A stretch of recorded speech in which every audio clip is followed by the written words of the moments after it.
right. The Cuyahoga County Council Committee of the Whole meeting for Thursday, October 14, 2021 is now called to order.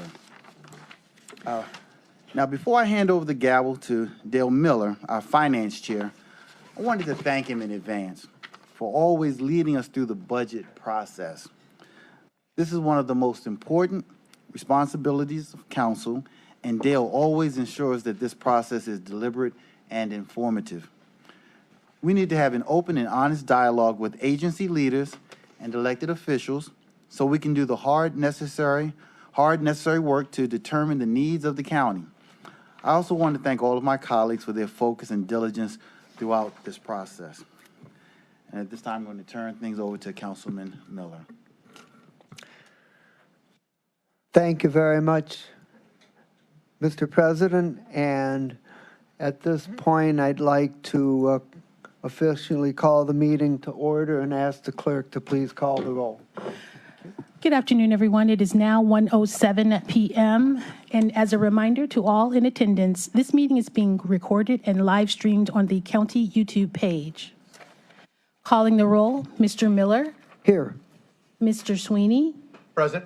Mr. Tuma. Here. Mr. Gallagher. Here. Mr. Schron. Here. Ms. Conwell. Ms. Conwell is absent at the moment. Ms. Brown. Here. Ms. Stevens. Ms. Stevens is absent at the moment. Ms. Simon? Ms. Baker? Here. Council President Jones? Here. You have a quorum. Thank you very much. And next item is item number 3, public comment. Do we have anybody signed in for public comment? Yes, we do, Mr. Chair. Helen K. Smith.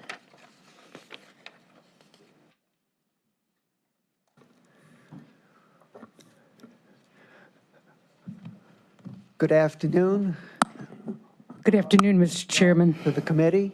Thank you very much. Thank you for allowing me to speak today. I'm coming before you because people out in the neighborhoods are entirely shocked and very, very disappointed that the county is not going to have the meetings in the neighborhood for people to discuss the increase in value of their homes, which will probably result in the increase in property taxes. To give you just one example, 2 neighbors next to each other with the exact same home, one has a tax evaluation at $9,000. The person on the other side has a tax of $3,000. The evaluations, of course, are vastly different. The one neighbor has an evaluation from the bank, an official bank appraisal, that is lower than what the county appraisal has been. Issues like this can be handled very easily at a neighborhood meeting. The county has chosen not to do that. I understand that you're under a time frame in order to report to the state, but I say tell the state to wait, do the community meetings. You can get them done in 3 weeks. Put the staff out there, get it done, and help the people in Cuyahoga County. We've gone through the COVID thing. COVID has affected values of property in this county. It's now affecting people again. We're going to have tax increases that people cannot afford. So I would ask the council to put the pressure on the administration to get this done. Thank you, gentlemen. And Thank you. Bruce Hedderson.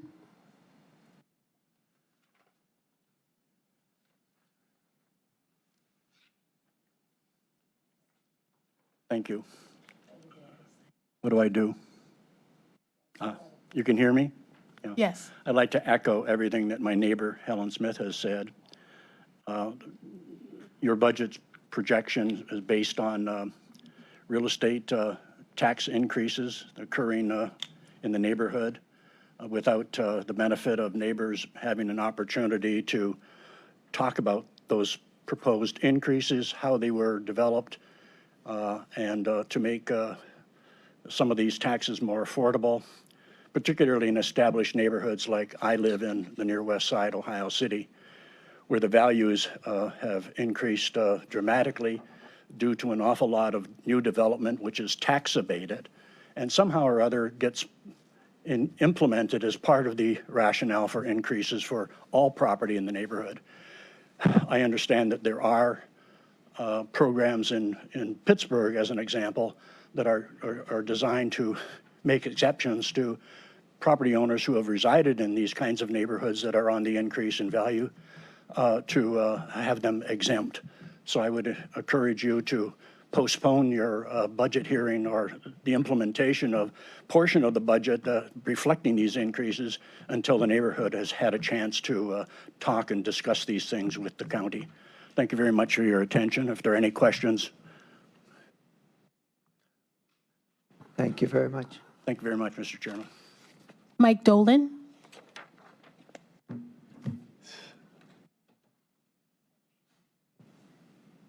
Ladies and gentlemen, I live out in Cleveland's 17th Ward, Councilman Sweeney, Miller, Mr. Gallagher. Just to reiterate what Helen said, I support everything she said and the fellow that came up after her. When I read in the paper that there wouldn't be any informal appeal process or discussion process with the county, quite frankly, it kind of honked me off. I do a lot of Board of Revisions actions in real estate in my practice. And without the informal review, you're just going to swamp the boards unless you're going to add more boards. And then you're asking homeowners to carry the cost of a revision who knows how far into the future. And the informal process of meeting and having people discuss up front, I always thought was invaluable to actually getting things out of the way and allow the boards of revision to function more clearly. I don't want to reiterate what Helen said about the costs and long-standing people in communities paying increased freight because of new development and so on and so forth. But that is a fact, and I think the county council should take that into consideration. And I think the informal process went a long way to helping people bring that to attention and have the county address that right up front. Lastly, I'll just say that I don't think there's any great rush to satisfy Columbus. I think the county council ought to take the time to do it right so that we're not burdening people unnecessarily and basically punishing them. So with that said, thank you very much. Thank you. Lou.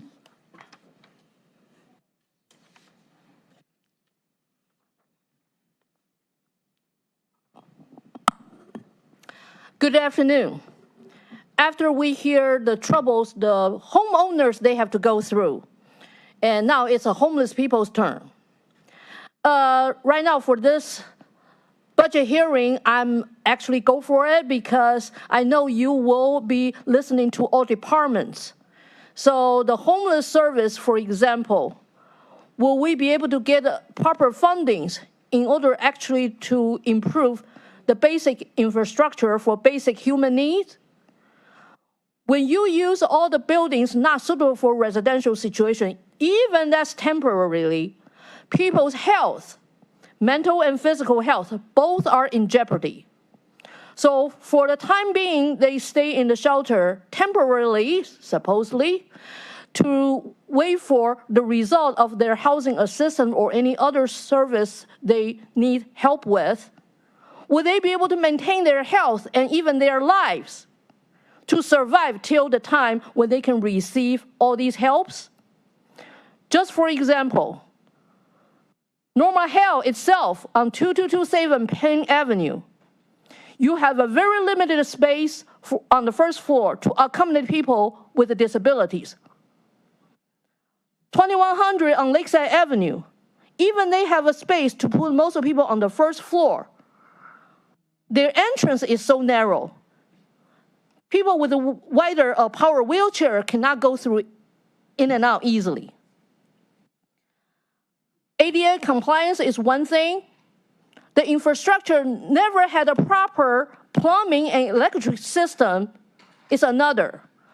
Rumor has it, they want to add an elevator for Normal Health, but elevator needs proper electricity to support its operation. Currently, the building renovated from 2 office buildings, the electrical system has been ruined since 2004. That's why lots of time the fire alarms are actually determined by the fire department it's malfunctioning. The short circuits. Same thing. The plumbing, water pressure has never been right. That's why even the cleaning company cannot really clean the facility properly as well. Don't even say the people stay in the shelter 1 week, 1 month, or more than that, how much they have to suffer. I hope this budget this time will actually reflect the real human needs. Homeless service, senior service, adult protective service, the service for people with developmental disabilities, and with addictions they cannot fight on their own. Just a homeless person's little hope. Thank you very much. We need your help. Thank you for your testimony. Mary Rose Okar.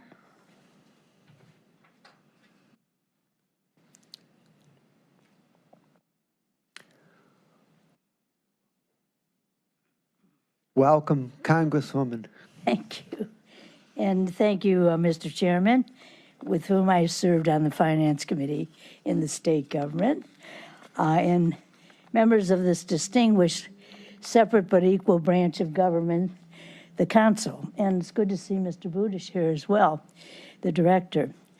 I also come related to property taxes, and I realize, you know, I did find out a lot from Lisa Rocco that the county really doesn't get all that kind of money that people think you guys and gals do get. But you do get some of it, and then the state is involved in more things than I wish they were. First of all, thank you, Lisa, for explaining all the reasons why we can't get our meetings the way we used to. I had the meeting, in fact, that was organized by members of my community in Ohio City, and a number of people took care of their problems. And that's the way it should be, making it easy. Now, I've had 12 people, not because it's me, but 12 people come to me to help them come to the Cuyahoga Board of Revision. I'm only one person. I can't go to all these meetings, you know, and I'd like to, because they are concerned and they don't know what to do. And they're inhibited by doing that. You have to understand, for seniors, and I want to talk about seniors if you don't mind, for a senior to organize this and make the appointment and go before that board and get a ride down or whatever you have to do is very, very difficult. For disabled people, which you just heard a lot about, is very difficult. It's difficult for me. So I think that this is something that you ought to consider, that you could get rid of some of the difficulties by having some of it done, because you're having, the good news is you're having meetings all over the county. That's the good news. The bad news is you're just going to be informative about how you go to the Board of Revision or whatever else there is to say, and I think it's important. Now, I was told that you are not doing comparability. Now, my taxes went up $51,000. I live across the street from the Jesuits, right on West 30th Street. You know, I'm glad to have a property that goes up in value. On the other hand, I'm not going anywhere. I'm not selling my property. I've lived there all my life, you know, and that's where I'm going to stay until the end. So what does that mean for me? And maybe I can handle it, $600 more a year, approximately. Cleveland, by the way, is not 16%, which we've been reading about. Cleveland proper is 23 to 26%. And we're the poorest city in the country, for crying out loud. How do people afford this? Let me give you two quick examples. One is a senior who's lived on Bridge Avenue for 48 years, okay? She paid her house off. She just has enough money to make it every month. So I went down with her when the last time in 2000, I think it was 18, her taxes for half a year went up from $650 to $1,500. Her Social Security check wasn't even $1,500. So that was way over the top for her. So I went down with her. We got it reduced to about $950. And she said, well, I can handle that, I think, and so on. And so she handled it. Now she got the estimate. It went back up to the 134,700 when originally it was evaluated at 72,500. So now it's back up to the same amount approximately that she would have had to pay if we hadn't gone down to the Board of Revision. Now, why did her taxes go up? Just exactly what Helen and Bruce said, and that is that we have tax abatement where people get, and I know this isn't your responsibility, it's city councils, but they give tax abatement, and the state is involved somewhat, for 15 years to these millionaires that build these high rises and get $1 million in tax credits. They don't even pay for the buildings half the time. And then my seniors and all of us have to pay their tax abatement bill. So your bills are going up. Let me give you one more example. This is a gal that lives on Abbey Avenue, you know, which they call Tremont. It's really part of Ohio City, but that's beside the point. And by the way, we're not Hinge Town. We're Ohio City. Whoever thought of that crazy name. But anyway, just take a look at his high rise, you'll understand. Anyway, her taxes went up from $82,000 to $166,300. Double. She's a senior whose husband is very ill. She's the caregiver. She used to work at the West Side Market. The guy retired, and she doesn't have a job now. And that wasn't paying much anyway. But the point is, she can't afford it. So she's asked me if I'll help her with the Board of Revision. Well, I would be delighted to, and I'm going to. And I don't want anything for it. It's payback time for me. These are people that, like all of you, who support you. What are you going to do, charge them for that? It's crazy. Now, you've got to do something about that. The other thing that I was told, and maybe I'm misinterpreting, but I said, well, if you're not using comparability, what are you using? How many homes and buildings were sold? Well, how does that determine what my home's worth or these seniors' homes are worth, et cetera? So I'm just asking you guys and gals to do something about this. I think you can. Dale, you served in the state government. You know everybody down there. And so did you, Mr. Sweeney. And I think you can all do something about it because you're a very powerful branch of government. Thank you. Thank you very much for your testimony. Mr. Chair, that concludes the public comment portion of this meeting. Okay. Thank you very much. I hope that we've all heard what our constituents said and find a way to take another look at the informal hearings. So we're now going to proceed with the main event for the day, which is the start of the budget hearings. And I'd like to make a couple comments before we start. I'd like to thank the administration for getting electronic copies of the budget book out to us last week and getting paper copies to us before the start of the hearings. This is very helpful in enabling council persons to effectively prepare for the hearings. The budget hearings will be a collaborative process between the council and the administration. We look forward to working with you to provide the best spending plan for Cuyahoga County government for the next 2 years. We ask directors to be concise and focus their comments on their budget. Time is always scarce during the budget hearings, and this is not the time to provide a general overview of your agency's services and accomplishments.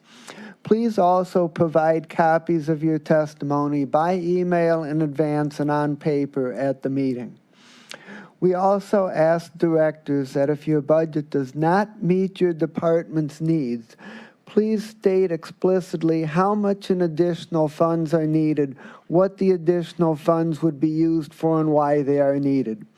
For those directors who come later in the schedule, it would be useful for you to bring any such additional requirements to our attention prior to your appearance at the hearing so that we may begin to process it.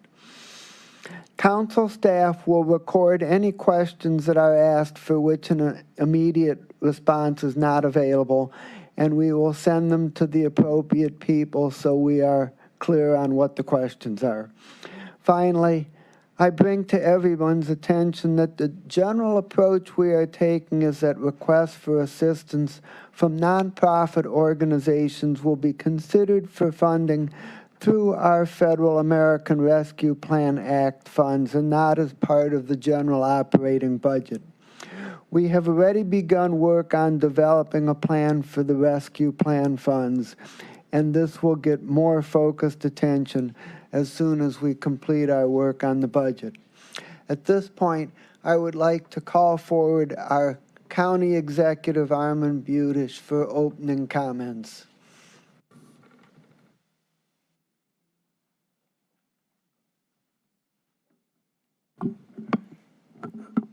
Good afternoon. Good afternoon. President Jones, Finance Chair Ms. Dale Miller, and all council members. I'm excited to come before you today to present our proposed 2022 and 2023 budget. This report is a substantive plan that provides solutions to some of the most important issues that our county is currently facing. And it puts us in a strong position for the future, so that our kids and our grandkids will have a great place to live, work, and play. And this budget is balanced. It's balanced without using any rescue plan dollars. This budget could not have come together without the hard work from members of my staff and from council leadership and staff. We've worked very well together.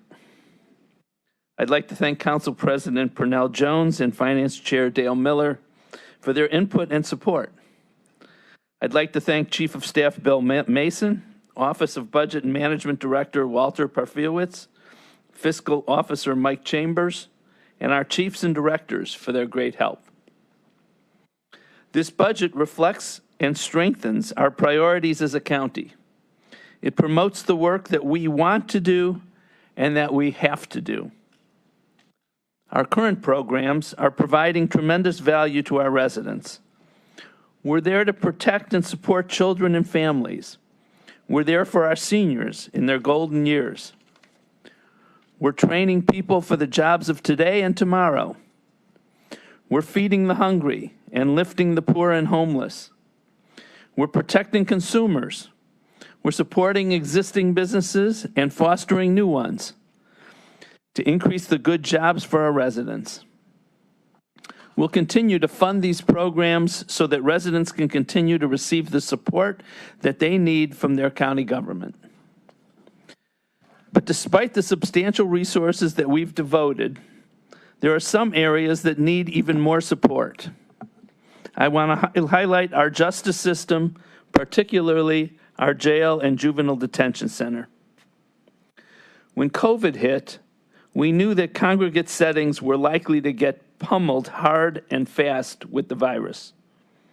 So working with the sheriff, the city and county judges and prosecutors, and the public defenders, we were able to cut our inmate population in half. And this worked.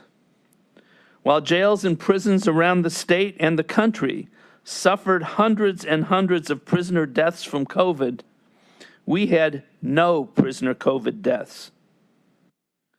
Over the last year, we've begun to see prisoner numbers steadily rise again. Today, we have 1,638 inmates in our jail, and we have a rated capacity of 1,765. We need to reduce those prisoner numbers. But it's more than that. It's about keeping people who should not be in jail out of jail. This budget funds the creation and implementation of central booking, which supplements our new diversion center. Central booking is a key best practice for arrestee and detainee management. This process will reduce the number of inmates in the county jail who have not yet been charged or are predisposition, and that in turn will decrease the overall jail population. It'll make sure arrestees are treated fairly, promptly, with dignity, and with respect. They will be provided counsel at the earliest possible opportunity and will be released on the least costly financial conditions. That will also reasonably assure public safety and an appearance at court. It'll allow defendants to maintain employment in connection with their family and social supports, and it'll reduce racial disparities that are far too common in the criminal justice system. Central booking, coupled with diversion, is truly transformative and will change the current criminal justice system in Cuyahoga County. I'm sure you've read Pete Krause talking about this subject for years. We're partnering with many stakeholders that'll be integral to bringing this to life. Just a few of those are our county sheriff's department, our county and city prosecutors, the public defender, our judges, the clerk of courts, and others. This is a real collaboration. The funds allotted from this budget would support capital improvements to the existing booking space and would fund operational costs and the employees needed to staff the central booking process. As I said, this will keep people out of the jail who do not need to be there. That's what's so important. But some people do need to be in jail. And for them, we need adequate staff to look after them and keep them safe. Hiring additional staff and retaining staff is a big part of our 2022-2023 proposed budget. Hiring and retaining corrections officers has been a serious issue as we've battled the pandemic. In fact, as almost any employer around the country knows, hiring any staff these days is a real challenge. Right now, we have 550 correction officers employed at our jail. This proposed budget would provide funds for 650 corrections officers at the jail, and I've authorized hiring even more if we're able to. This will improve safety for our inmates and staff, and will increase the starting hourly wage from $19 an hour to $24 an hour. This provides us with a competitive hourly rate, not only to retain existing correction officers, but to attract and hire more. We're also proposing in the budget to increase the hourly rates for others in the sheriff's department and in the jail, deputies, sergeants, and lieutenants. This will also help us retain and recruit the staffing we need to protect inmates and to protect the community. Juvenile court would also see significant wage increases parallel to our CO increases as we look to hire more detention officers. We need more officers so that we can ensure juvenile safety. For our public defender's office, we're proposing funds for their office to add 3 attorneys to handle post-conviction and mental health cases, 2 social workers for our central booking process, 1 social worker to focus on juvenile cases, a paralegal for child support, and 1 IT support staff. So as you can see, hiring staff for our jail, sheriff, juvenile court, and public defender's office are an expensive but necessary part of our proposed budget. I'd also like to highlight 2 additional new investments we would ask you to support. The first is the implementation of a tuition reimbursement program for our county employees. Our employees are our most important assets. By far, they're our most important assets. They go above and beyond to provide the vital services our residents need. We really got to see the tremendous value they provide during the last 18 months of COVID. This program would provide our employees with the opportunity for professional development, to improve themselves, and to progress personally and professionally A program would include Baldwin Wallace College, Cleveland State University, and Cuyahoga Community College. A program like this would provide many benefits. For one, it would let employees gain an education that would help them progress at their jobs and in their careers. Employees who are offered tuition reimbursement usually stay longer with their company, with their employer, which reduces turnover. And it'll make working for the county even more enticing. Our employees give so much to the community. This is one way we can give back. Finally, the last new investment I'd like to highlight is the development of the county's public utility. Reliable energy is especially important now, when electric power is shut down around the country by hurricanes, wildfires, extreme heat, drought, and floods. Electricity shutdowns are in the news regularly. The first of its kind in Ohio, the Division of Public Utilities will be a branch under the county's Department of Public Works. This division will allow for the development and implementation of electric microgrids, which will provide the most reliable electric power in the nation. Developers and operators will construct the microgrids, which will be supported by the county. They will also construct the generation and distribution facilities and sell energy to individuals, commercial, and industrial customers in designated geographic regions. The creation of the Division of Public Utilities will allow us to build innovative microgrids that will provide highly resilient power to businesses and commercial entities that need it.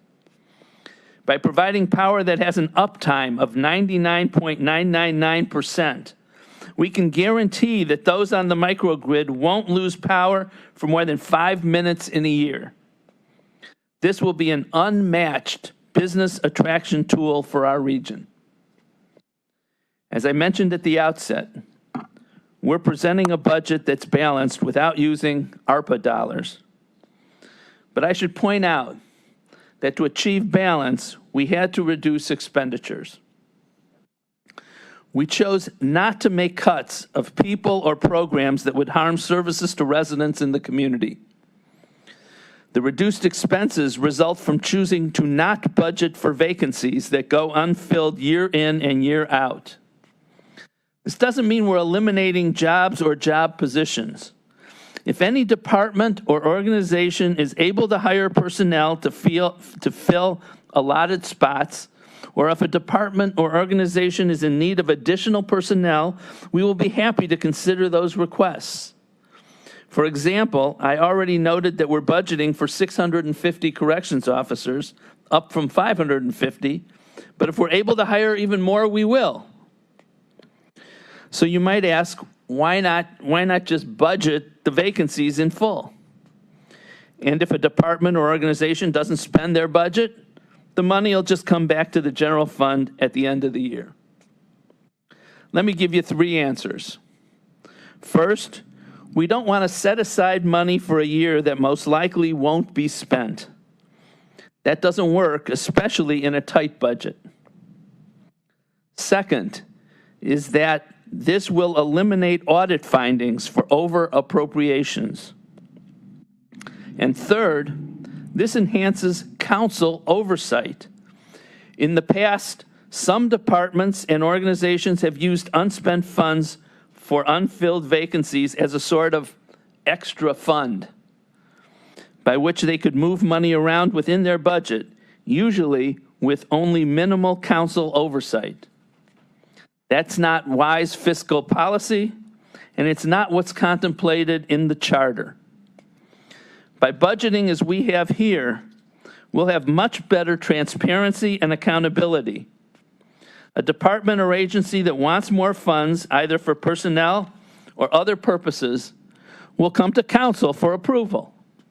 And as I've already said, we'll be happy to consider those requests, but we'll have more budget accountability. In preparation for this budget, departments and organizations asked for lots and lots of new funds, totaling over $150 million, generally for new programming. We were not able to include most of those because to add those would have required other substantive cuts because we must balance the budget. But that doesn't mean we can't or won't propose additional innovative initiatives. As Councilman Miller, as Chairman Miller indicated at the beginning, there are ARPA dollars. And we anticipate working with council to determine how best to utilize those funds. As you know, we've invited organizations and residents throughout the county to offer suggestions for uses of these funds. And we've received hundreds of responses. You have offered proposals as well. We still have important questions about how the funds legally may be spent. In fact, we submitted a number of questions to the Treasury Department, and we're waiting for responses. It's our hope to address the ARPA funds in the coming months after we receive further clarification from the Treasury. Let me conclude by saying this is an exciting time. It's a very exciting time. Our proposed budget makes investments into the community and into our people. Together, we can maintain our momentum and transform our region as we move the county forward. Thank you very much. Thank you very much, Mr. Executive. Any questions or comments to the executive? Councilman Sweeney. Why not? Hello, Mr. Chairman, our county executive. Just since it's a budget, it's a two-year budget, and when you talked about the tuition reimbursement, it just clicked in my head. You're employee friendly, which is wonderful. And when I've been here for the last 10 months, we always talked about, at least I got a lot of, because I'm the new guy, let's talk about the buyout. Is there any chance that I can just see how much a buyout would be for a 3-year and a 5-year, just what dollar impact it would be on the budget, since it would be the time to be talking about it? Because we have reviewed that, and I believe the numbers are probably still available. If not, we'll make them available. That's all I'm looking for. But just so you understand, I think you do, a buyout is not just about numbers of dollars, not just about saving dollars. It's about being able to continue to provide the level of services we are committed to as a county government.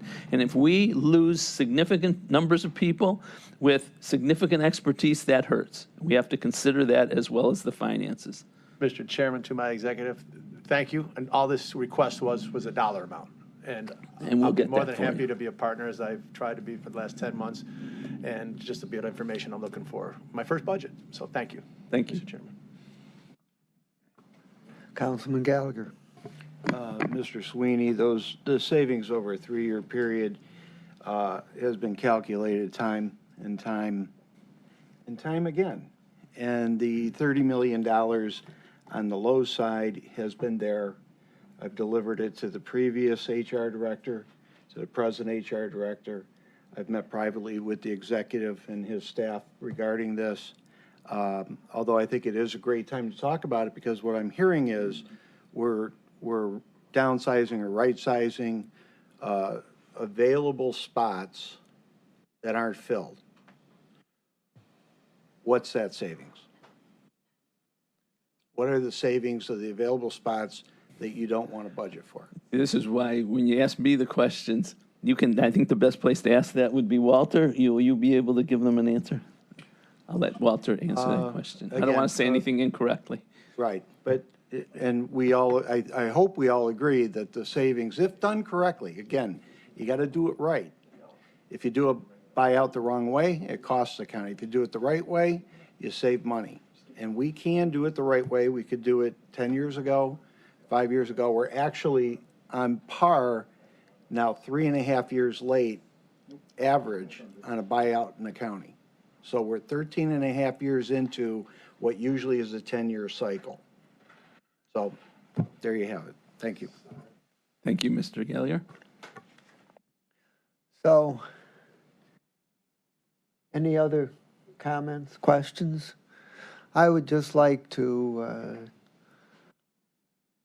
say that I support the idea that it doesn't make sense to budget as if all the vacancies are going to be filled all year long, and we end up budgeting more than what would be a normalized or expected level of expenditure, and that the approach that you're taking will provide greater oversight and more accurate budgeting, and that we'll have a better understanding. The numbers will reflect more closely what's actually likely to happen, and it will be useful. So I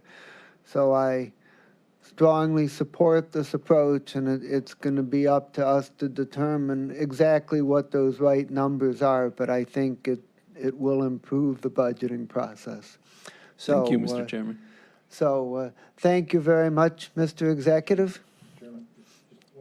Yes, okay, I'm sorry. Okay, I didn't wave. So close. Yeah. Councilman Schwan got in under the wire. Yeah. Almost got away. Yeah. Well, actually, I've been supporting my councilman colleagues Gallagher's concept of the buyout. However, I recognize your comments, Mr. Executive, because these are different times today. I've never, ever seen in my working life the difficulty of finding people to perform staff functions anywhere. And it's not just in the county, it's in every business, whether it's a hospital, whether it's a hotel. Restaurants are not even staying open because they can't find staff.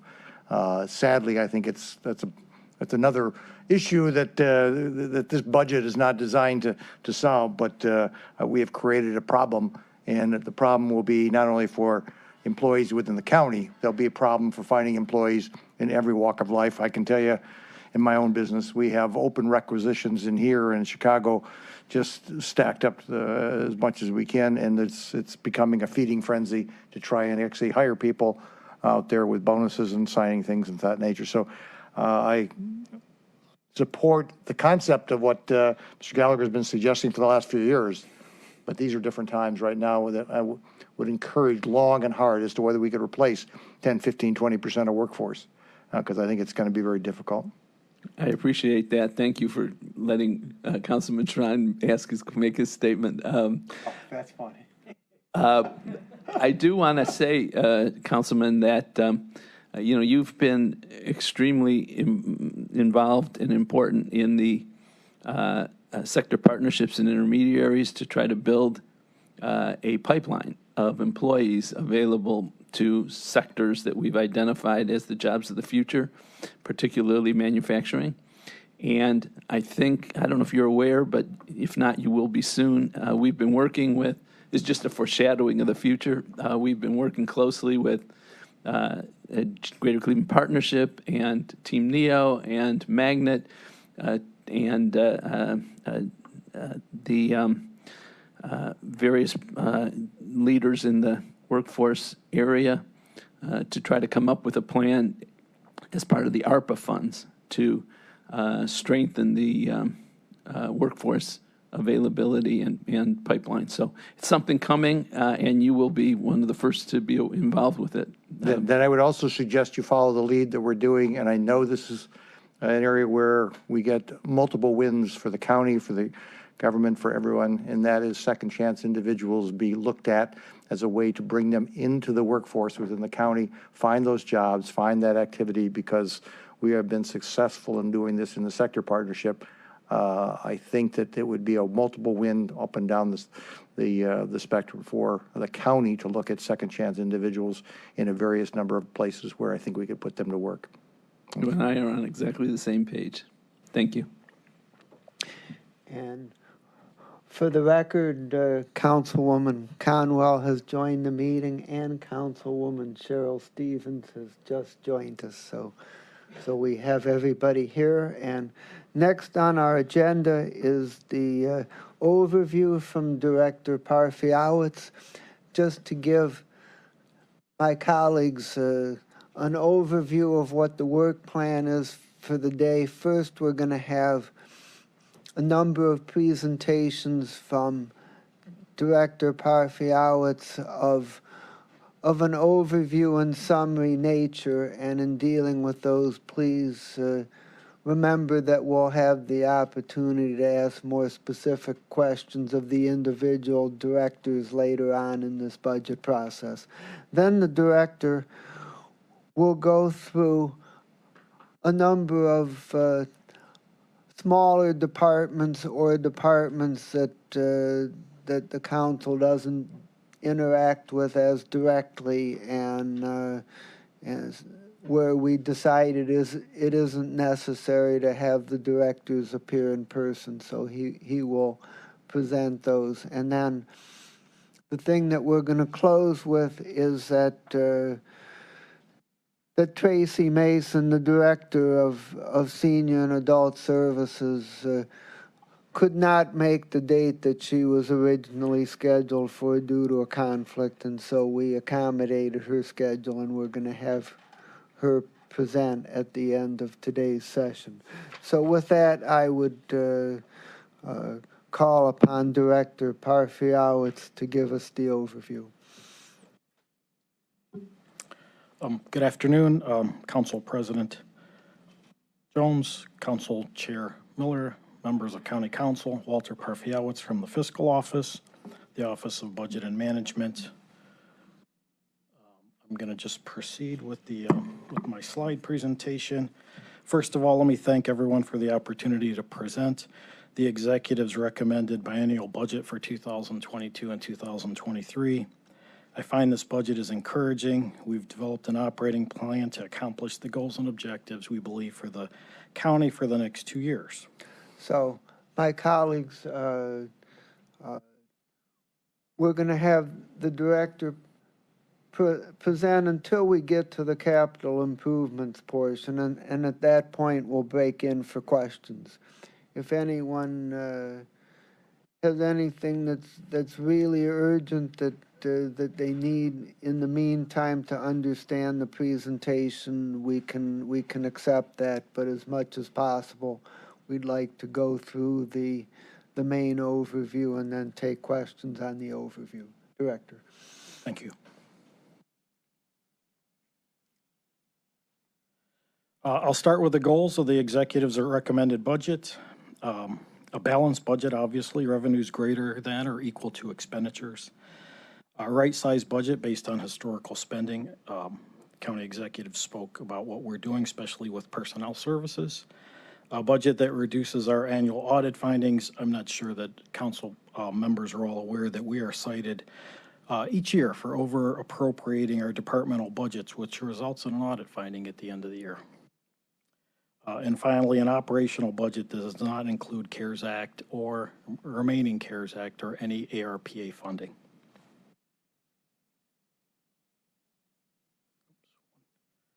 One too far, I'm sorry. With that, I'll quickly go over the strategic plan. This is still the 2017 to 2022 strategic plan. The overall plan has not changed. The goals and objectives continue to be economic growth and opportunity, fairness and equity, and government that gets results. We do, however, have some new initiatives that have been added for 2022 and 2023. The executive spoke of many of them. The implementation of central booking, additional public defender staffing, increasing hourly rates for corrections officers, deputies, sergeants, lieutenants, all in the county jail, increasing hourly rates for detention officers in the juvenile court detention center, implementation of a countywide tuition reimbursement program, and the initial development of the county's public utility. The next several slides are about the base budget adjustments and decision items, so we'll start here with the base budget. The 2022-2023 base budget was set equal to 2021's base budget update, with the exception of personnel services. Assumptions for personnel services or salaries budgeted at pay period 12. That was an early pay period in June with a 2% cost of living adjustment. Employer share of health care was increased by 3%. And we made no changes, as the executive said, for attrition or for overtime. Next, I'll talk about adjustments to the base budget. So we had both increases and decreases to the base budget after it was issued. Increases that were included were the $3.4 million for central booking, $1.3 million for the public defender for the additional staff, $7.5 million for correction officer increases, $2.1 million for deputies, sergeants, and lieutenants, all receiving increases, $1.2 million for detention officers and juvenile court for increases, $2.4 million for the tuition reimbursement program, and $87,500 for the county's public utility. We also had decreases during the adjustment phase. There was a decrease of $6.3 million for 2 premium holidays in 2022. We're doing this to draw down our cash balance in the hospitalization fund. We're also decreasing workers' comp by $6 million. We've received a number of rebate checks, so we're drawing down the cash balance in the workers' comp fund as well. Finally, we had some base budget adjustments for the technical items that we believe needed to be adjusted in the budget for items that have been approved at either Board of Control or County Council for items that were not included in the 2021 budget update. Next, I'm going to move to decision items. So we received 38 operational decision items from the departments. Most of the decision items requested full staffing. The decision items totaled just under $157 million over a 2-year period, and unfortunately, we did not approve any of them. At this point, I'm going to get into the general fund. So this slide summarizes the general fund for 2022 and 2023. For 2022, operating revenue is budgeted just over $505 million, while operating expenses and subsidies are budgeted at $504.1 million. For 2023, operating revenue is budgeted at $502.1 million, while operating expenses and subsidies are budgeted at $501.3 million with rounding. The general fund is balanced with a small surplus each year.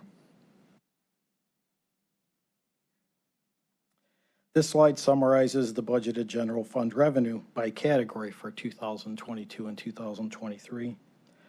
We're recommending a revenue budget again of $505 million in 22 and $502 million in 2023. I'll just go over the categories. Charges for services are budgeted at $90.7 million in both 2022 and 2023. There's no change. This is our current projection through the third quarter, and we anticipate this number being pretty solid for the next 2 years. Fines and forfeitures are based at $8.6 million in 2022 and $9 million in 2023. This is an increase of 5% each year over the previous year. Interest is budgeted at $7.8 million each year. The estimate was provided to us by Meter, and it's basically flat from our 2021 projection. Intergovernmental revenue is budgeted at $54.5 million in 2022 and $54.7 million in 2023. The majority of this revenue is local government fund and state public defender reimbursements. Local government fund is budgeted at $21.5 in both years, and the public defender reimbursements are budgeted at $17.9 million in 22 and $18.1 million in 23. The assumption with the state public defender reimbursement is that we're going to receive 100% reimbursement. That's what they issued just recently. Licenses and permits are budgeted at $103,000 for both 2022 and 23. There's no change here from our 2021 projection. Other revenue is budgeted at $13.2 million in 2022 and only $3.2 million in 2023. Both years, 2022 and 2023, include $1.7 million in transfers from Road and Bridge and sanitary for the purchase and renovation of the Harvard Garage, and also $1.5 million transfer from the Garage Fund for renovations at the Huntington Park Garage.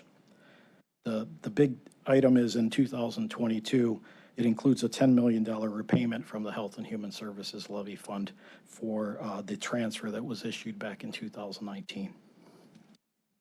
Other tax category is bed taxes. We're budgeting $8.3 million in 2022 and $8.8 million in 2023. This is an increase of 20% in 2022 and 7% in 2023.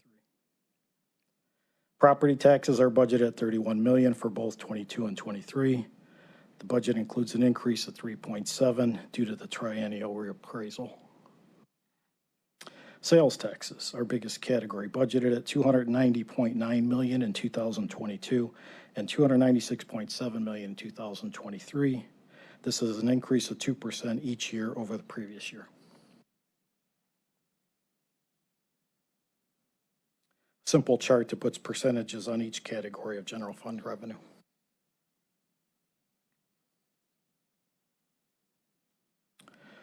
Okay, the next slide summarizes budgeted operating expenditures by budget line for 2022 and 2023. 2022 budgeted at $504.4 million. 2023 budgeted at $501.3 million. Personnel services and other expenditure budgets for both years include the initiatives mentioned previously by the executive and the other items that I went over. The subsidy budget includes $3.4 million for central booking in 2022, and then there's a decrease to the subsidy in 2023. That's the gateway development debt matures. One of the issuances matures, reduces subsidy by $6 million.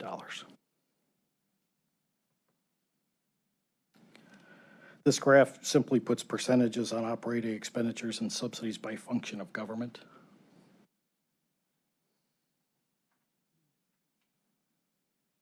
This next slide is general fund, the cash reserves that we have. We have two that are routine. The cash reserves are $15.1 million in 2022 and $8.1 million in 2023.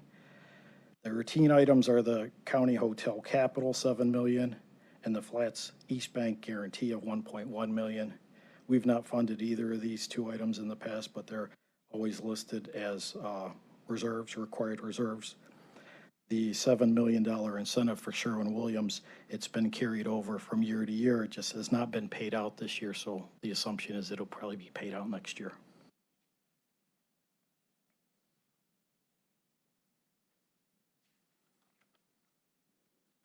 This slide summarizes estimated general fund ending cash balance.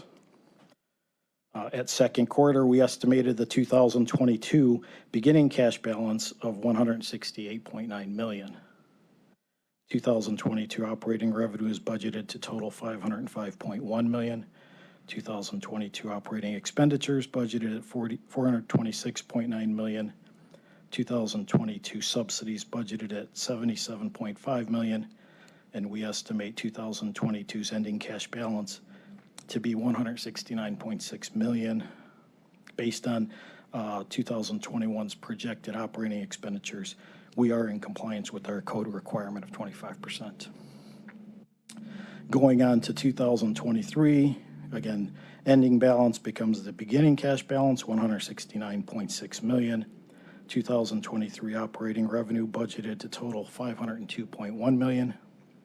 Operating expenditures budgeted at $433.4 million. Subsidies budgeted at $67.9 million. And we estimate a 2023 ending cash balance of $170.4 million. Based on the 2022 projected operating expenditures, we're again in compliance with our code requirement of 25%. And then I have one final slide for the general fund that just basically summarizes all the previous items. It summarizes revenues, expenditures, ending cash balance, and the cash reserve requirement for 2021, 22, and 23.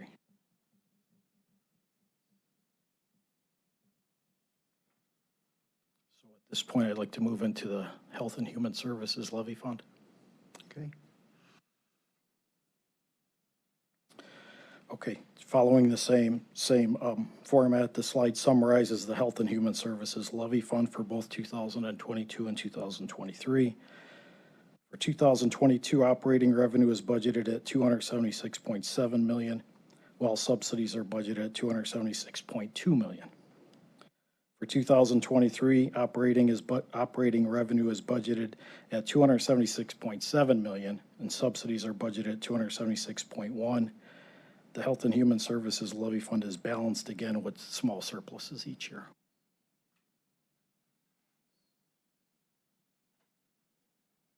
This slide summarizes the Health and Human Services levy revenue. Overall, the Health and Human Services levy revenue is budgeted at $276.7 in both 2022 and 2023. Intergovernmental is basically the homestead credit, budgeted at $16.6 million each year. And then the two levies are budgeted to generate $260.1 million each year.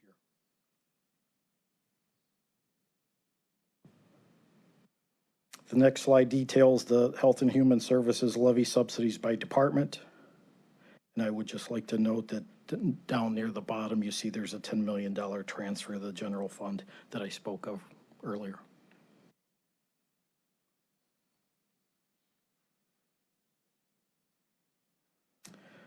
Chart simply puts percentages on budgeted subsidies by department.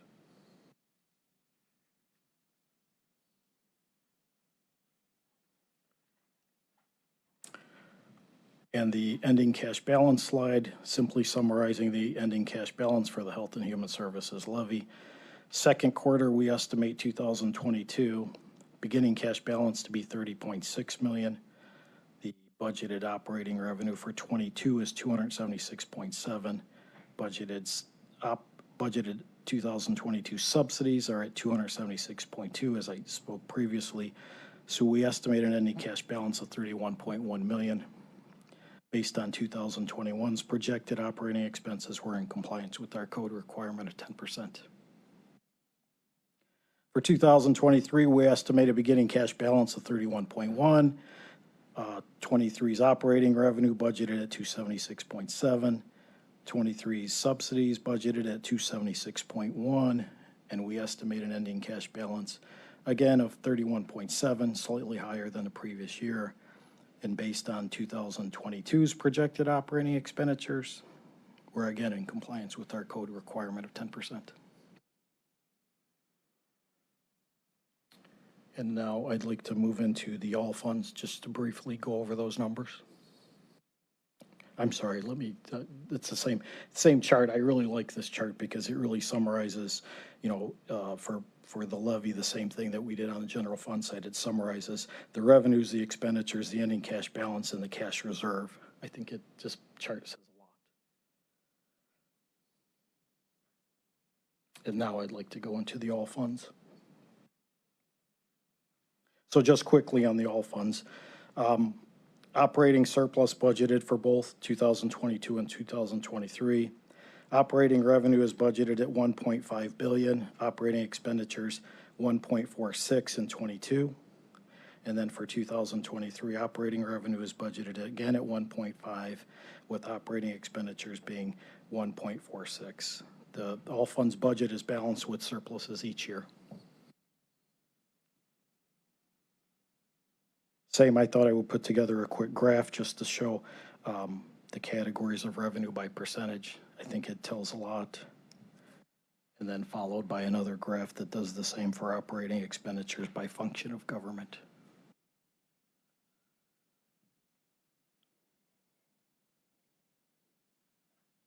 So at this point, I'd like to move to capital. Okay, so now it's time to take a little break and see if there's any questions by my colleagues on the overview presentation. Ms. Conwell. To the chair, to Director Walter P. I'm going to go, I think, to the very first slide, and I don't think I've ever heard that before. You stated we're cited each year for the over appropriated departmental budgets. Could you go into that a little bit, and do you know how much we're cited for, or is it based on a case-by-case basis? It's an overall audit finding for us having appropriations on the books that we do not use at the end of the year. So if we have funding left? Yes. Okay. We have funding left every year, And this is basically a finding for us, at least not taking the funding off of the books. So I was, I had a plan to speak with Councilman Miller about, How do we? an opportunity towards the end of the year to start to reduce appropriations. Okay. So in some cases, over appropriation isn't that a good thing? Well, you Well, know. from an audit perspective, they want to see the two line up to be just about even, or as close as possible. Is there a range where they think spinach range? They don't give us a range, they just give us a finding because they see that our So appropriations is the exceed. finding based on money we have to pay? Do we have to pay for No, those it's findings? not an audit finding that materializes into a penalty, but it's just a finding on Just our a audit finding, report, yeah. okay. I can share the audit finding with council. It's a repetitive finding that we receive each year. So this was one mechanism for trying to address that. And according to the HHS slide, and I don't remember which one it was, and you stated that the HHS levy fund paid back $10 million to the general fund. That is what, Has that occurred already, or that will occur in 2022? that's budgeted to occur in 2022. It is included in this budget. In 2019, just let me clarify, 2019, the general fund transferred 15 million to the levy fund. In the 2021 budget, it included $5 million transfer back from the general fund to the levy, and in 2022, it's the remaining 10 million would be transferred back.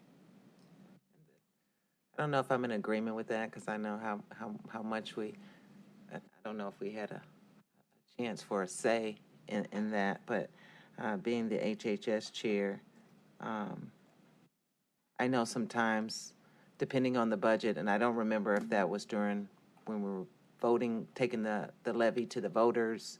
Was that during that time? I believe it was the year prior. The year prior. Well, it was probably during the same year, I'm sorry. And I know we had some deficits.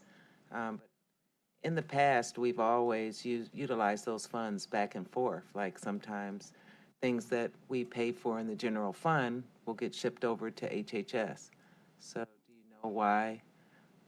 Was there an agreement or something that we were going to return those? I am not aware, I'm sorry, I don't know. Okay. And just to be clear, the HHS levy dollars have to be utilized in specific manners, right? So it was okay to refund the general fund? Yeah, I believe transferring one way allows for transferring back, but I could verify that with our law department. Thank you. Thank you, Mr.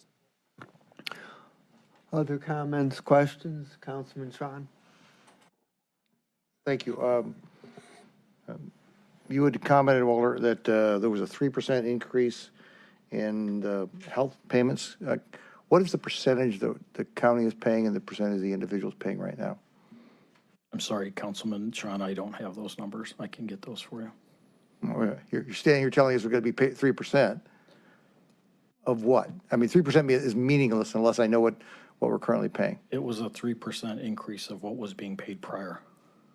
So let me just for purposes, because you don't have the numbers. Yeah. If the individual is paying 15% and the county is paying 85%, are you saying we're now going to pay 88%? Or are you saying 3% of 85 is a significantly lower number? I think it's 3% of 85%. So it's not 80, by analogy, it's not 88 versus 12 at this point in time? No, I think that would change. Okay, so it truly is 3% of the whole, not a 3% increase. That is my understanding. Okay. If you can find that out, because that's a big number. Well, I understand. It's a huge number as far as what you're talking about. And I understand the need for tuition reimbursement. We need to be competitive in hiring. I can't say in one breath it's difficult to hire people and then not have the tools to do that. If that's a tool we need to have in the county, we should be doing that. If it's going to be a tool that the private sector has, then will we have the same, hooks that we would have in the private sector, that being that it would be job-related, the education, that it will be a reimbursement if the employee leaves within a period of time, and I would suggest 18 months to 2 years. So we are getting the value for what we're paying for, And that if there is, if it's a graded product, that we should require certain minimum grades, that we're not going to pay for a failing grade or a D or anything of that nature. It's got to be at a certain level, and most private sectors that do it get rewarded based on the level of achievement. So an A gets 100% and a B, so on and so forth. So I hope that we're going to use, if we're going to use private sector tools like this to hire people, then we should use private sector hooks on the flip side. So I didn't know if it's in there, but I figured this was the first time we're talking about it. If I might respond, Mr. Chairman? This is Armand. Over there, Yeah. Chair, over there. Yes. Mr. Executive, please respond. Just a quick response. I don't recall the details that you just went through, but I can assure you that when we set this up, we have the same kinds of guardrails that you were speaking of. I mean, we don't want somebody to, leave the next week after getting, signing up for classes, et cetera. So there are guardrails. I just don't recall the details, but we'll be happy to get those for you. That's okay. I mean, the only way you can set that up is to make sure that the person signs a contract and they agree that you're going to withdraw that from their funds, fail to perform, and that the most important part is that they're not taking a class. And I know the standard joke is in underwater basket weaving. We've only heard that about 1 million times in our lives, but that it's relevant to the subject matter to which the person, if they're in public works, we'd be teaching them perhaps something in construction trades and skills that they could use to help benefit their job, something of that nature, and learn a supervisory skill.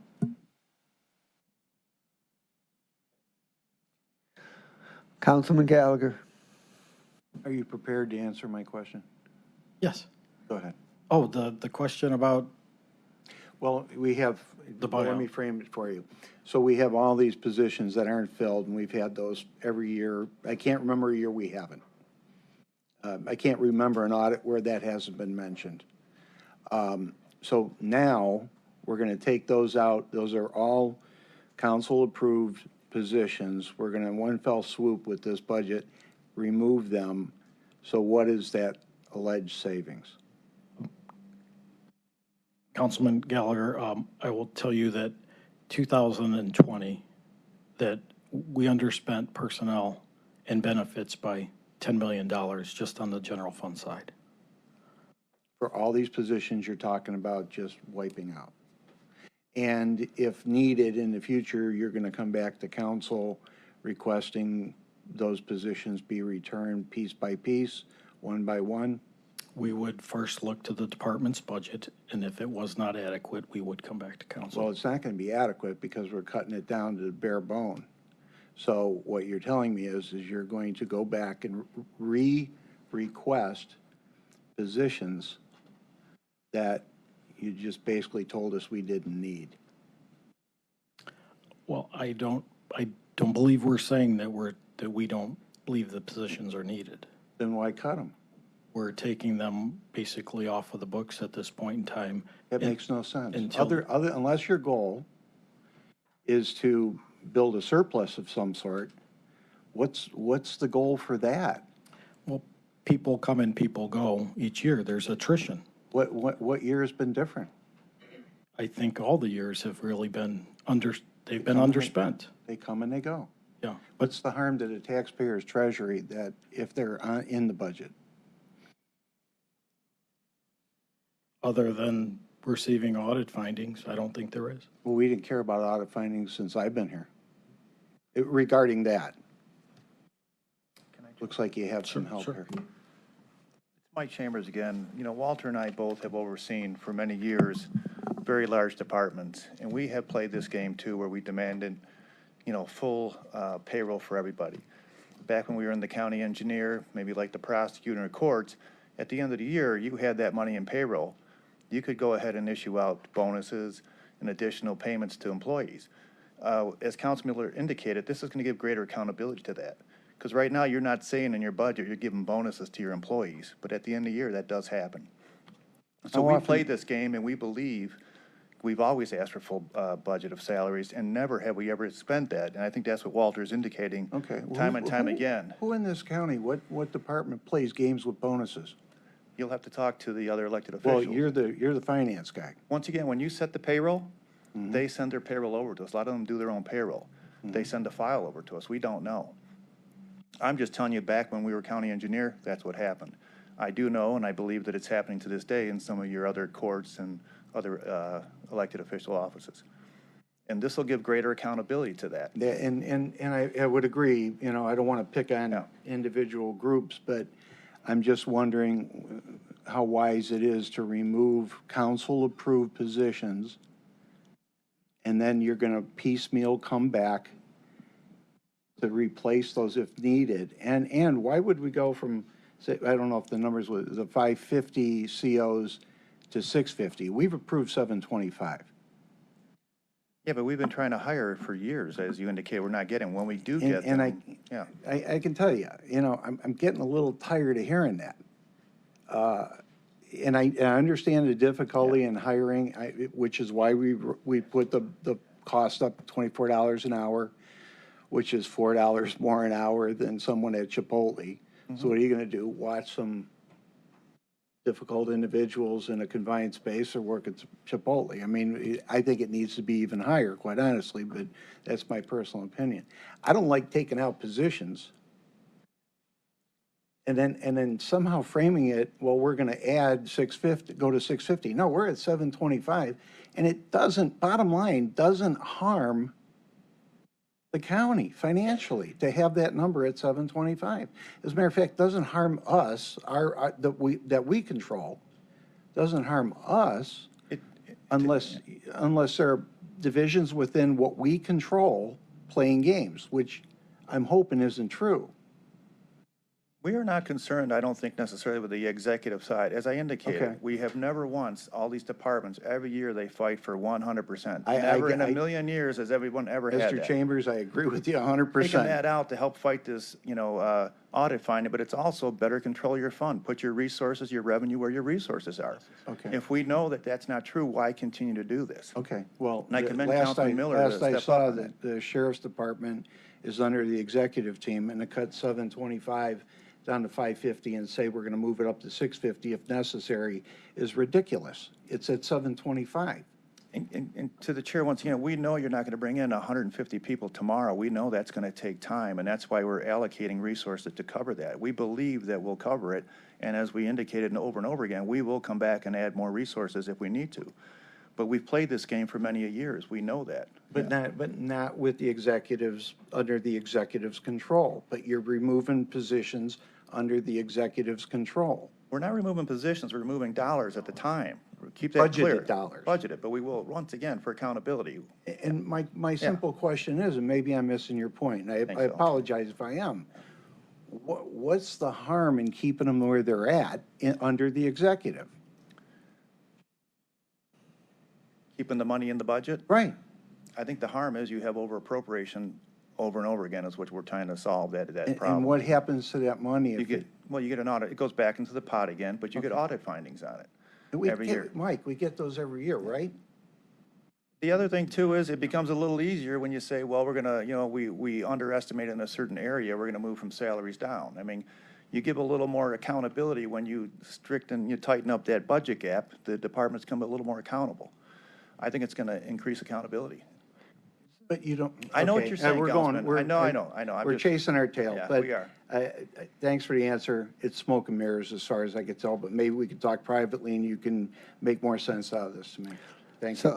So I've got to say that I agree with the two directors on this one, because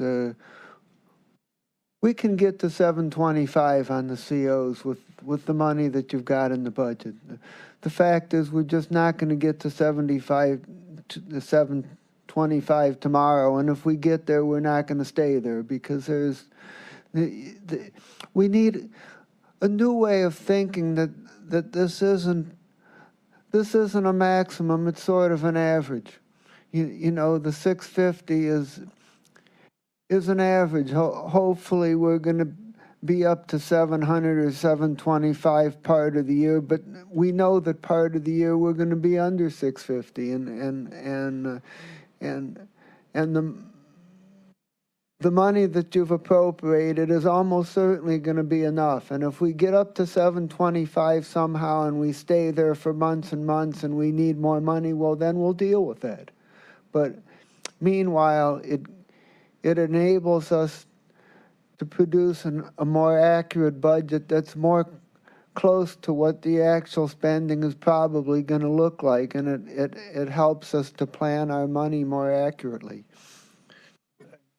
Mr. Chairman. Yes, you may respond, and then Ms. Baker is next. I understand that, but this is a budget, so you budget to your needs, not your wants. So our needs are 725, and you want it to be right now 550, and we can add on. So we're in essence under budgeting in the most delicate place in Cuyahoga County possible. The world is watching what we do at that jail, and we're saying 550 is okay. We can come back to 650, but this council has already said 725 is the number and agreed to by the executive. Now, I hear today in this budget that we're going to go back to the 550, add to 650, and that's just doggone okay. If we're going to go through a budget, and I've done other budgets, and we're going to under budget, for what reason, again, I'd like to know, just to look good? I mean, once again, Mike, it's a budget. We're budgeting to 550. 550 is your number. 550 isn't our number. So I disagree with the two people here. But that's my position. Thank you. Ms. Baker.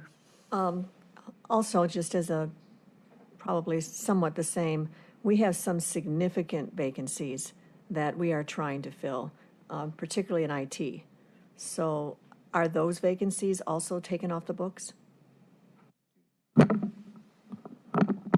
I just want to clarify, we're not taking the positions off the books. We're funding less. We're funding them at their historical spend rate, each department. So people come, people go. There's always attrition in every budget. All the departments, they would love to be funded at 100%, and a lot of times they have been. What we're proposing here is that they're funded at their historical spend rate. If they need something more next year, it wouldn't be till probably the third or the fourth quarter of the year that if it was necessary, that we would come back with that. So that IT person that brings a very high value, that is still in this budget? Absolutely. Okay. We're not precluding anyone from hiring anyone, any department from hiring anyone. I understand that, but is the money there to hire them? We believe it is on an attrition type basis, historically, with people coming and people going. All the departments that have approached us, everyone wants to talk about filling vacancies. We understand that. No one wants to talk about people who will be leaving payroll, and we know there's a fair share of that going on in the county. Thanks for that clarification. If I may, I have a couple questions, or? Yes, you may. All right. Proceed. Just for the record, the CARES Act and the ARP funding, where is that money accounted for? Councilman, the CARES Act money and also the ARP money, they are in separate funds. Okay.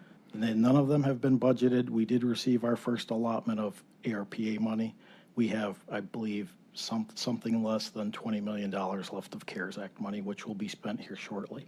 But the ARPA money, that's about $120 million is what we received. That is in a fund, and it hasn't moved anywhere yet. Hasn't been budgeted, hasn't been brought to council, nothing. Okay. And when that does, then we'll see it transferred into the... No, it'll stay in its own fund. It's a federal fund, so everything would get paid out of the fund. And not part of any kind of... No. Just, it's very similar to the way we handled CARES, very similar to the way we're handling the opioid fund as well. They're all in their own funds.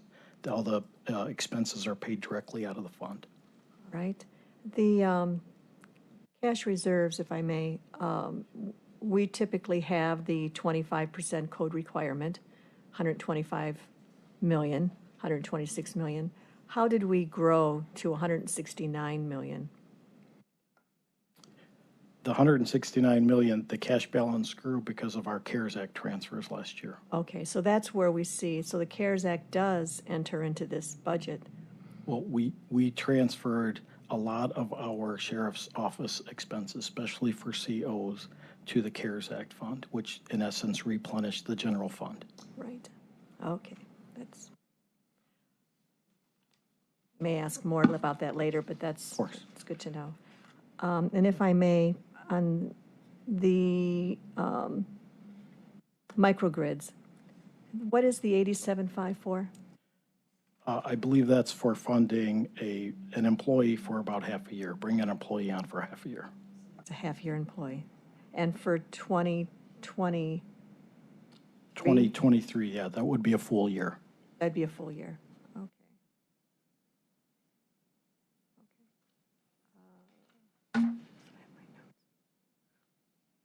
Okay, and I know this is probably not the time to ask this, but just for the record, I would like to know what the items were, the 38 departments that submitted their requests, and none of them were approved, if we could know what they were.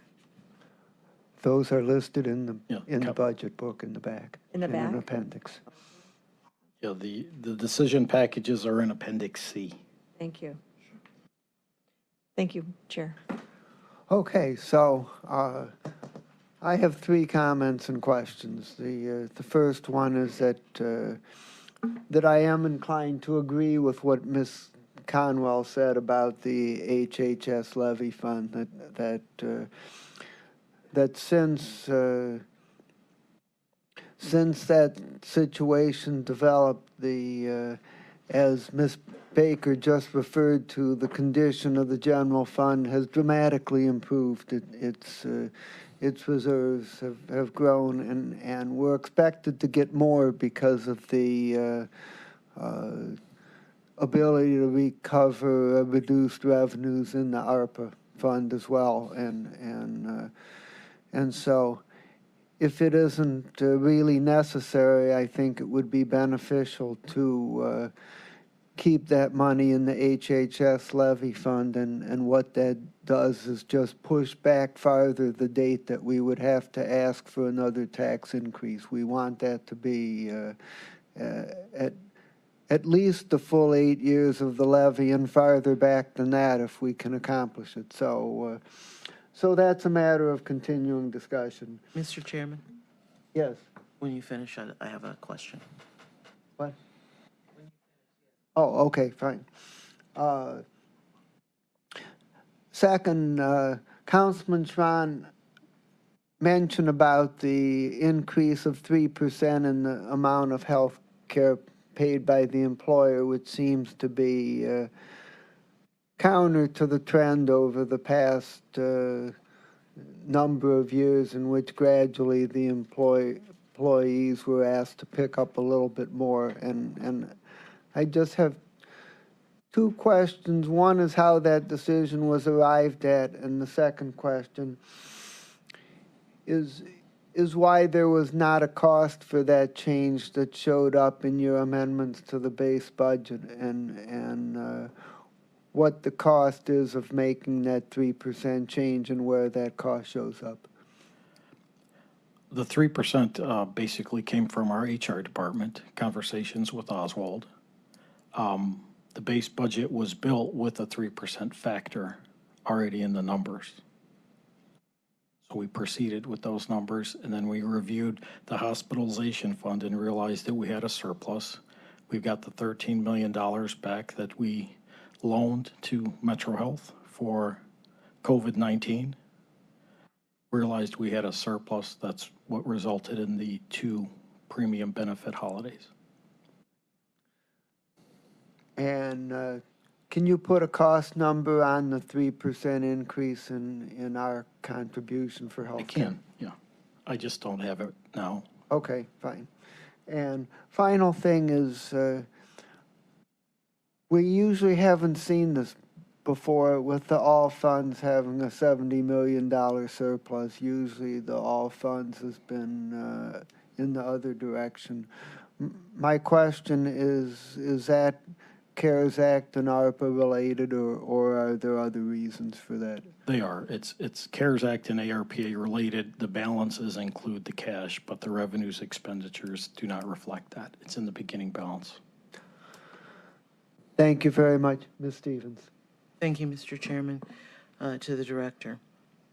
I would like a copy of the audit document you talked about in Absolutely. relationship to Mr. Gallagher's question, where we're talking about removing slots. It has been my experience where administratively positions are removed from a budget, then staff is told it's not in the budget, and they don't try to hire the additional staff. So I'm not saying that you would do that, but you know how things happen in a large organization like this one? And having lived in this organization twice before as an employee, I know how things they change. It's that round conversation where something gets back to you, and that's like not what I meant or said. And it's articulated among the troops differently. So if we've had audit findings for this, I want to see that. If you could send them to me through Trevor or Joe, I'd appreciate it, so that we can track what it was that was an audit finding and find out how we structure this better. Because like my colleague, I'm concerned that we have the right staffing numbers in Health and Human Services and in the jail, where we have the most liability and the largest risk for loss of life or damage to someone else. We have to protect ourselves, and that means having adequate staffing levels. Understood, Councilwoman Stevens. I just want to reiterate that we are not taking positions away from anyone. They're free. No, that's what you're not doing. It's the troops I'm worried about who aren't even in this room and aren't going to watch this conversation today. Understood. During the budget meetings that I've been involved in, I reiterated to all the department directors that hiring should not be precluded in any way because of these budget numbers. Thank you, Mr. Chairman. Councilman Tron is next, followed by Conway. Thank you, Mr. Chairman. Just to bring clarity, you when I asked about the health insurance, you said you weren't prepared to talk about it. When Mr. Miller asked about the dollar amount, you weren't prepared to talk about either the percentage or the dollar amount. I want specifically, so there's no doubt, what percentage is the employee paying today? What percentage is the county paying today? What percentage are you anticipating the individual is going to pay? What percentage is the county going to pay under this? Because like Mr. Miller, I was shocked to hear that we're making a bigger contribution when this is not the trend anyplace else that I can see. It's taken us years to get this piece right. We're doing things to be market driven for tuition. Then you can't have it both ways. You need to be market driven on both sides of the equation. We're raising salary, we're adding tuition, and then on the flip side, we're doing something of this nature. I want to know exactly what the percentage is. The dollars will drive itself. Understood. The percentage is what I would like to know. You indicated that I believe, to Councilman Gallagher's questions, that you were concerned about, and I'll use the word shenanigan, you didn't use it, with people perhaps doing bonuses at the end of the year, and I think that it was mentioned out there. Are they shenanigans that somebody's doing with money left over, or is this built into the salary bonus compensation program that they anticipate that they would be paying that is not factored into the number? Because, again, private industry says there's a bonus and there's a salary. That's the combined year-end W-2 that somebody's anticipating. If all of a sudden this is not available to them, are we now going to be paying below market rate for that, or are these folks getting a windfall? I don't know which way it is. To the chair, to Councilman Tron, just to be clear, I mean, my comment was that in the past, we've done that with excess money. The goal is, and once again, as accountants, if we know we're only going to spend so much in a year, let's put what we believe we're going to spend. I mean, when Walter does his quarterly updates, we're always 30 million under 30. I mean, let's be a little more realistic with our estimates to begin with, and see how close we're coming. So our goal is to make the numbers truer, and so people reading our financials can understand this is maybe a truer picture. I do understand, and as we indicated, we are not taking positions away. That is not what we're doing here. As far as at the year end, some of those non-exec payrolls that do control their money, we have no control over what they do with that. If you approve full salary, they are sending a file paying whatever. I don't have control. You don't have oversight of that. Will this change that for those No. people that are not under county executive control? Explain, will it change? I'm sorry. You indicated to me, or like to this body, that come the year end, they could send you over a payroll file. You wouldn't know the subcomponents of that file, and it's going to get paid. Well, they'd have to be within budget. As long as they're in budget, that file would go ahead and go through. Okay, so this will fix that portion. I believe it will, yes. So even though that budget is not controlled by the county executive on a day-to-day activity, by putting this on there, you are telling the potentially the taxpayers will benefit in those areas that are not controlled by the county executive. Once because it again, will not be in the budget. Just to be clear, I'm not saying there's a problem. Maybe No, there is. I got My that. whole point is we're getting greater accountability, and we're trying to make sure we're ebbing and flowing with the salary line item. Let's have a true picture of what's really our salaries. Why inflate it $30 million or $10 million when it's not true? But yes, I think we'll have greater control. Of those areas that are not actually even in the county executive's oversight responsibility. I believe so, because when we come back to adjust it, we'll have to explain why. And we'll be happy to say, hey, we underestimated and we're allowing for these additional positions. Or hopefully at the end of the year, you'll find out that maybe we were right on the money. Maybe I'm missing this apples and oranges, but at one breath, you're talking about those positions that are controlled by the county executive, and the other, you're saying, at least I thought, that when you're budgeting, you're talking about positions that are not controlled by the county executive, that at the year end, they could send you a file, you wouldn't know whether that file had a bonus in it or didn't have a bonus. The executive agency is controlled by HR payroll. There's all these other non-executives, prosecutor, the courts, they control their own payroll. So I'm trying to refer to that group as well as anybody else that needs a payroll, we will make them whole. But at the end of the year, those non-exec agencies have full control of those payrolls they send over. We don't. We just get the file and we pay it. With the HR, that's all through board actions and everything else and approval processes. But the non-exec controlled payrolls, the prosecutor, just for an example purpose, I'm not saying there is an issue there. Are you saying that by putting this number tighter, you will be able to have an impact on the prosecutor, whether they could push forth a bonus? I don't want to say that. What I'm trying to say is the ebbing and flowing of his staff, in addition to possibly keeping a greater control on that. The whole point was never to identify a guy who might want to give out some extra money for staff rewards. The whole goal was if we know the prosecutor's gaining and losing employees on a regular basis, as is the sheriff and everyone else, let's get a truer accounting for it. I'm just using that as an example. When I was in county engineer, that excess money at the end of the year, we went ahead and did it for staff development and bonuses at the time. I'm using a previous example. Yes. Would that previous example be controlled under this situation you're telling us? Absolutely. If you had tighter reins on my salary, sure it would. Okay, so the county prosecutor going to have tighter reins over their salary under this? Yes or no? It's not the intent that we're coming about. I didn't ask it. I know, but yeah. Is the answer yes, you will have tighter controls, or no, you will not? We'll have greater accountability. One word is, all right, thank you. Sure.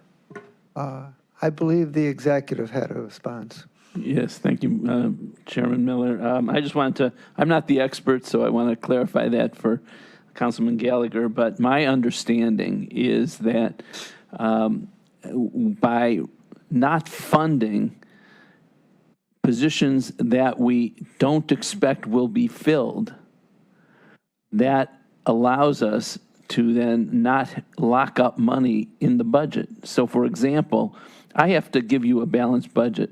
If we have to put another $10 million into this budget to pay for people that are not going to be employees of the county, that means I'm going to have to give you a budget that cuts other things by $10 million. Now, you can fill those back later if you can, but there might be contracts that we can't sign, for example. So the point is that, you know, there is a negative to funding positions that we don't expect and haven't been filled year in and year out.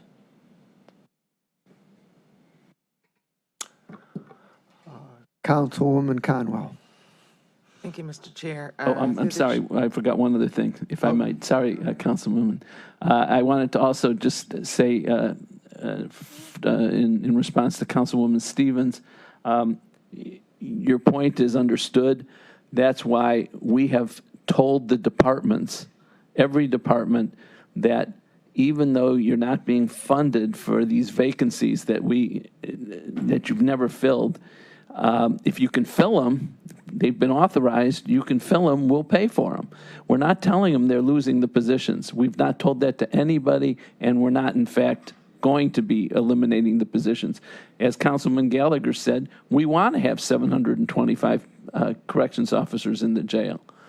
In fact, I'd go further. I mean, the point is that we have 550 right now. We're doing everything we can to hire more. If they can hire them, fine, but it's going to be tough to hire more than 100 more corrections officers net. That means you probably have to hire double because there's people who leave. And why lock up money in the budget for people that we don't ever expect to be able to hire in the next 2 years? But we're not taking the positions away. Ms. Conwell. Through the chair to Walter, on Councilman Gallagher's point, removing the adequate staff levels for the Sheriff's Department to 550 from 725, was there a consideration of the staffing levels for the new jail space? Would it require more? The new jail space is not part of this budget. I know, but once we need to fill staff from there, I'm sure there was conversations on the steering committee, how many staff it would take to fill that new jail space. Is it closer to the 550 or is it more? Let me Mr. just Chairman, clarify, I could you answer know- that for you, Mr. Chairman. Councilman I could Gallagher. answer. Well, we're not there, and we're probably not going to be there for at least 3 years. Not in this biennial period. Unless, we have some intervention. It would have to But be. eventually, our by hope is intervention. the savings will be, the number, 550 might be a little high. Okay, So, but we're dealing with the 2-year right now. gotcha. So the 725 is good, but So through the chair to the director, if funds are put back into the general fund, aren't they subject to utilization for other expenses? That is an option, but let me just clarify. The sheriff's budget for COs at our pay period that we selected is 653. That's what we're budgeted for now for the sheriff's office for corrections officers. It's not 550. 550, I believe, is the current staffing level, but we are budgeted for 653. Okay. Get it, but you're talking about wiping, from the 725 that I guess council we agreed upon, you want to stick at a 650 range. Well, 650 is what we used. We annualized that pay period. We've got to pick a pay period to run with, and that's what we chose. I see both sides, benefits, but I think we need to delve more into that, maybe off the record. For the reserve funds that you mentioned earlier, left from the opioid, the CARES, and the ARP funds, are they kept in some type of interest accounts? Are they I believe earning so. interest? Yeah, they're all in interest-bearing accounts. Okay, thank you. And as my understanding is the interest stays in the fund. The interest what? Stays in the fund. Okay, So opioid interest stays in the opioid fund, CARES Act stays in the CARES Act fund, and ARPA stays in the ARPA fund. okay. Thank you. Thank you, Mr. Chair. Anything else? Yes, Mr. Chairman. We have, Everybody forgets to look this way. I'm. Look to your left when you sit in that chair.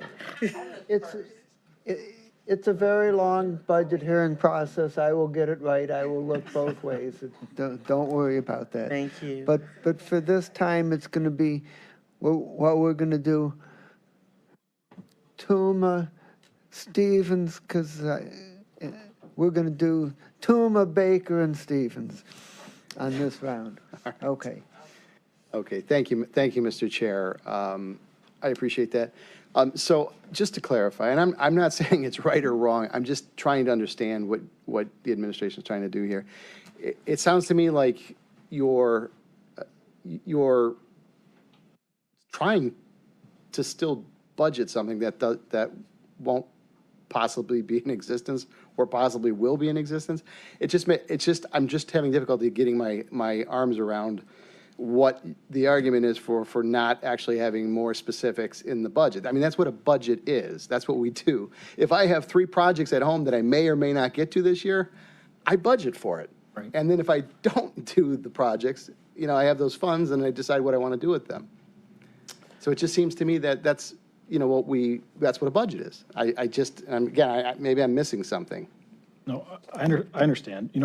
Really what we're talking about is, people coming and people going. So, we took a pay period, we annualized that pay period. What I have found is we used what we consider pay period 12. Overall county payroll for pay period 12 was about $1.6 million for a 2-week pay period. Then I looked at our most current pay period, which is pay period 21. Pay period 21 changed by only $30,000.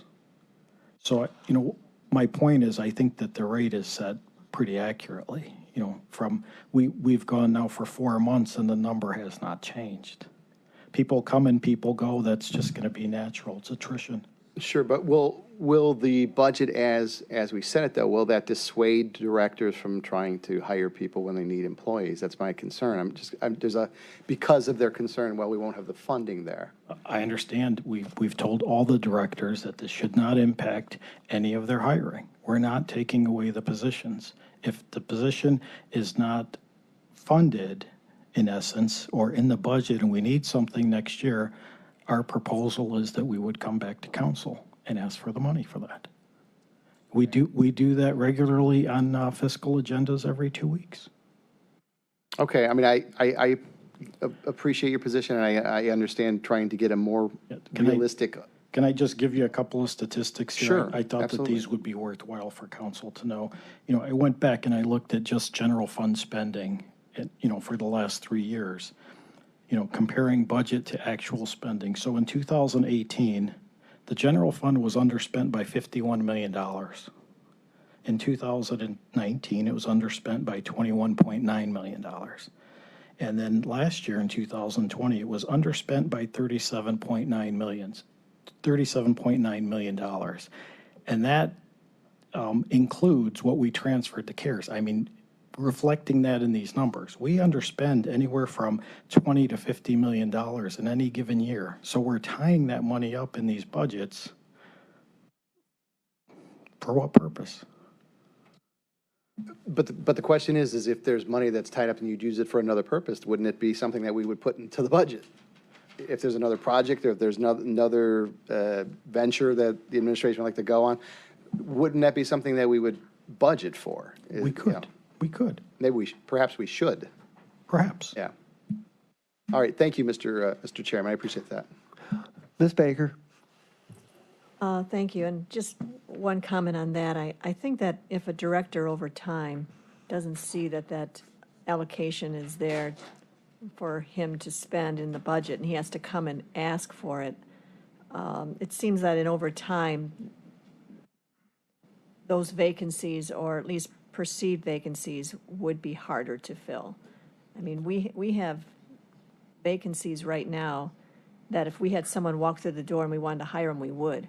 It's not that we aren't active in trying to search for them, it's that we're having a hard time getting them.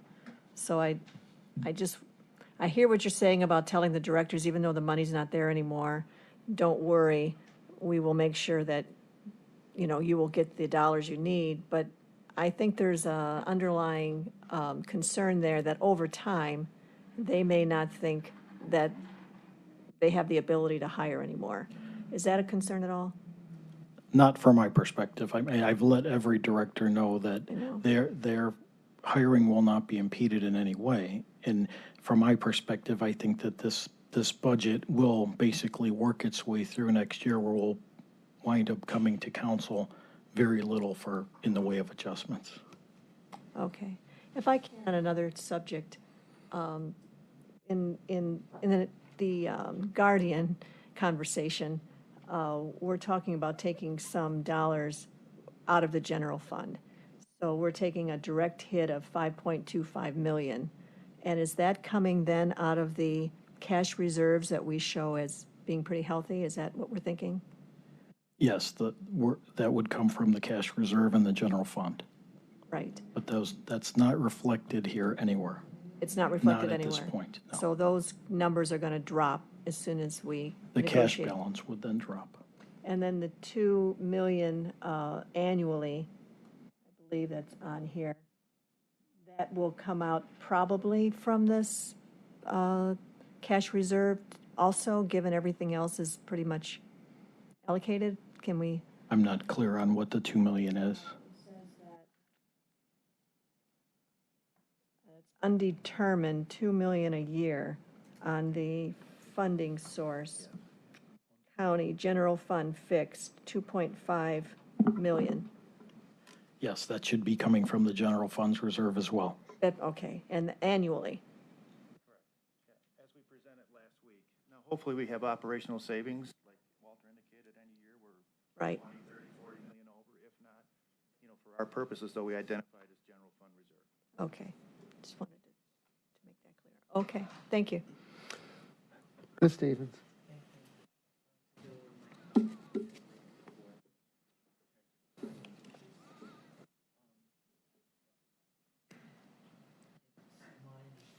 Council member, can you talk into the microphone? I'm sorry. It's like when we're on those damn Zoom calls where you forget to turn your mic on. I guess I like talking to myself. It's my understanding that OBM will not allow positions to be filled if they're not budgeted. So the most specific barrier to hiring when you're a director, and it's been months since they had a conversation with you, because your conversations every month don't start out with, you can hire if you want to. There are other more important things that you go over with directors in their budgets. So, but if they go to OBM and say, I've got this great opportunity to hire these 3 or 4 people to fill this need, will OBM say to them, great, there's this much money we can pull into their budget?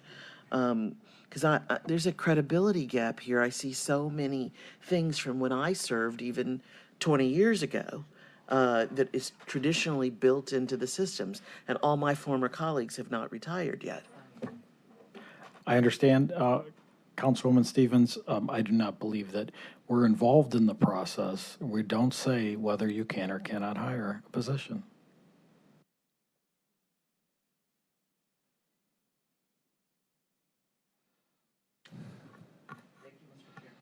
Okay, just for everyone's knowledge, we're going to take a short break as soon as we finish this section, and Ms. Simon is next. Oh, thank you, Mr. Chair. From what I'm hearing from my colleagues, that we're not comfortable with this arrangement. So I, as a council person, would ask that you come back with some amendment to restore the budget fully instead of, having this gap. I'll speak for everybody who spoke. We're not comfortable with this, and I think there's valid reasons why, and we've never done this before. So if the, goal is to achieve a balanced budget, then come back with something to take care of that in a different way. That's my position, but I'm not sure anybody on this panel dais would disagree with that. Nobody's comfortable with this. If somebody objects to that, let me know, but that's my comment. Any other comments on this section? Okay, we are going to take a short break. We'll come back at promptly at 3:15, and when we come back, we're going to have Tracy Mason to do the Senior and adult services. the senior and adult, because she needs to do it today because of her schedule, and then we'll pick up with the director, Parfiowitz. Thank you.